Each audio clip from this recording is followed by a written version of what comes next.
Ravi de vous retrouver rapidement dans une nouvelle vidéo tutoriel. Et j'étais inspirée, donc j'ai voulu vous faire profiter de cette vidéo tutoriel très simple à réaliser. Un dégradé et des paillettes pour briller pour les fêtes de fin d'année. On va voir ça ensemble et vous n'aurez pas besoin de beaucoup de matériel. On va avoir besoin de deux mauves, un clair et un peu plus foncé.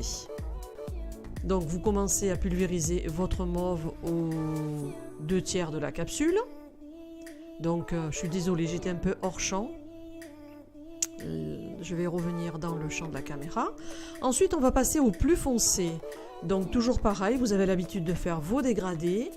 Vous partez d'un point et soit vous reculez votre rayographe ou vous le basculez, vous le penchez pour garder cette finesse dans le grain et faire de très beaux dégradés. Si vous avez un violine foncé, vous pouvez faire au dernier des carats. Moi je l'ai fait au dernier moment, c'était pas prévu d'en rajouter sur le bord libre de la capsule, mais vraiment très peu. Et c'est vrai que regardez, on a quand même eu plus d'intensité. Pour le motif qui suit, il va vous falloir soit un pochoir avec un arc de cercle, soit vous prenez du scotch, du washing tape que vous découpez. Ça sera peut-être plus pratique que moi parce que le millard ça glisse et c'est pas évident vu que le support est léger. Donc vous commencez sur le centre pour vous faire un point de repère. Hein. Il va falloir répéter cette opération plusieurs fois pour... vous allez voir après faire une forme de drapé en éventail. Là vous voyez avec le millard c'est pas pratique hein, parce que la capsule vous voyez c'est très léger. Je vais mettre une pince pour essayer de la coincer un petit peu. Mais c'est vrai que c'est pas évident. Donc quand on a du washing tape c'est plus simple parce qu'on colle, on décolle et on est moins embêté pour travailler. Prenez le temps pour faire ce dégradé. Entraînez-vous sur une feuille un peu plus foncée. Parce qu'il faut absolument que le trait que vous allez pulvériser soit d'un jet. Si à chaque fois vous arrêtez, vous reprenez, ça va faire des pâtés et ça ne sera pas joli. Donc pour cette décoration, vous aurez pu vous arrêter à ce niveau-là. Donc on aurait pu le faire que sur une moitié.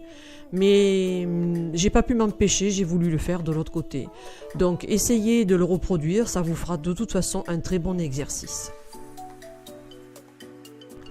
Laissez libre cours à votre imagination, hein. Moi je vous donne un exemple, après vous pouvez changer les couleurs, vous pouvez changer la forme du pochoir, on pourrait prendre quelque chose d'ondulé, le principe sera le même pour n'importe quel pochoir, qu'il soit en arc de cercle ou qu'il soit dentelé, ondulé ou avec des courbes, ça sera le même principe.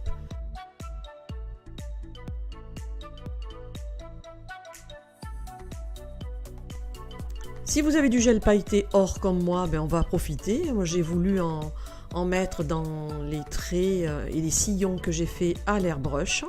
Je pense que pour les fêtes ça sera encore plus joli. Moi j'avais du or sous la main, mais vous pouvez faire avec l'argent. Peu importe hein, la couleur, du moment qu'elle aille avec les coloris que vous avez choisis.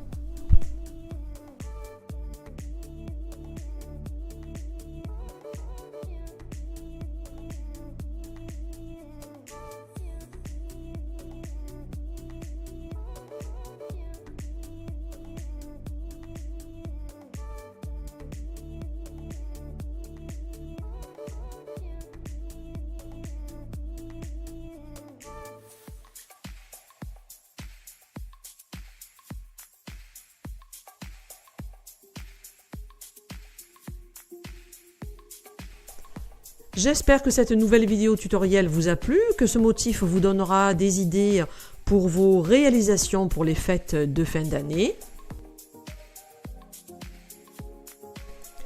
N'hésitez pas à poster vos propres créations sur ma page Facebook, ainsi on pourra partager nos expériences d'airbrush. Si vous avez aimé, likez. Un petit pouce bleu me fera plaisir et m'encouragera pour la suite des tutoriels nail art d'airbrush. Je vous dis à très bientôt dans une prochaine vidéo. Merci à vous tous.